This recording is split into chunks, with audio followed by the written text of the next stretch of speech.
La lutte pour l'indépendance lorsque les combats des pères racontés par les fils nous ramènent 70 ans plus tôt dans les méandres des dits et non-dits des pères de l'indépendance. Les fils racontent. Mon père a grandi dans cette lutte politique. Il a créé un grand parti politique qui était, je crois, l'une des secondes forces politiques du Tchad. Et à partir de 1959, où il a gagné des élections, il a fait des alliances, il est devenu président du Conseil des ministres, c'est-à-dire il était Premier ministre. Et avec la proclamation de l'indépendance, il a assumé les fonctions de chef de l'État.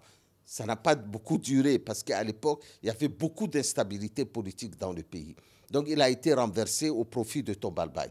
Il a fait ses études primaires à Atia en 1941. Il a fini les BPC avec les certificats indigènes de l'époque en 1941. Il a fait l'école Édouard Prenat de Brazzaville en juin 1941, bilingue arabe-anglais. Il est assuré, intelligent et cherche continuellement le contact. Deux figures et deux noms clés pour l'histoire de l'édification de la nation. Ahmed Koulamalla, né à Massenia en 1912, et Djibril Khairallah, né à Ati en 1926, la veille des indépendances. Bercé par le nationalisme, émergent alors deux visionnaires. Mon père était un homme de gauche. Il a été arrêté par les colons, il a été beaucoup brisé par les colons parce qu'il s'est opposé au travail forcé des Tchadiens. Et il a été arrêté en 1955. Je crois que 2 jours après ma naissance, mon père a été arrêté. Il s'est battu contre les colons. Et les colons ne lui ont pas fait du mal en raison du fait que Gaourang était son grand-père. Et les colons étaient très attachés à Gaourang qui a signé un accord pour la pénétration française au Tchad.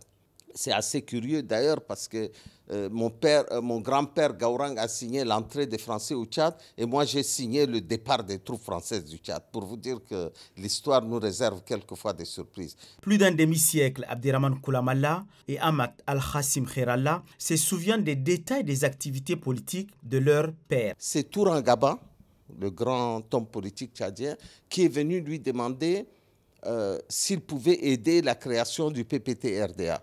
Et mon père a dit que lui, en tant que religieux, et lui-même, il a pris la succession de la Tidjania de son père. Il a dit, je ne peux pas adhérer à un parti qui a des statuts. Et donc, je ne vais pas faire de la politique. Et donc, il leur a donné 10 francs CFA. Ils ont acheté une maison avec et ils ont implanté le PPT. Il a refusé de s'allier avec eux. Et l'appétit vient en mangeant. Quelques années plus tard, mon père s'est lancé en politique. Et il s'est lancé en politique et comme c'était un homme extrêmement charismatique, et d'ailleurs ses enfants tirent ce charisme de lui, il a jeté les bases de plusieurs partis politiques jusqu'au mouvement socialiste africain qui a été un grand parti politique. Il était d'abord secrétaire d'administration au cabinet du gouverneur du Tchad en 1941, conseiller représentatif en 1959. Il était le secrétaire général de l'AST en avril 1956. Conseiller territorial en mars 1957. Ministre des Finances au gouvernement de Lolacadre, Lancaster de 1959. Ministre de l'Intérieur en décembre 1958. Député de l'élection en mai 1959. La lutte pour ces deux hommes s'est prolongée même après l'indépendance. Et aux vaillants fils, la patrie est reconnaissante. Il aurait pu bénéficier mieux. Il aurait pu bénéficier d'une grande avenue à l'intérieur de N'Djamena. On n'attend rien de quotidien parce que c'est vrai, le président Déby nous a donné la médaille du centenaire. Je l'ai reçu moi-même au palais, mais comme reconnaissance tout de suite, il y a une route au quartier. On a fait une route en son nom, avenue du Khairallah. Ces hommes ont sacrifié leur jeunesse parfois leur vie, pour un idéal, pour offrir la liberté à leur pays. Leurs enfants, alors que petits, privés parfois de leur amour, ne regrettent pas le sacrifice payé.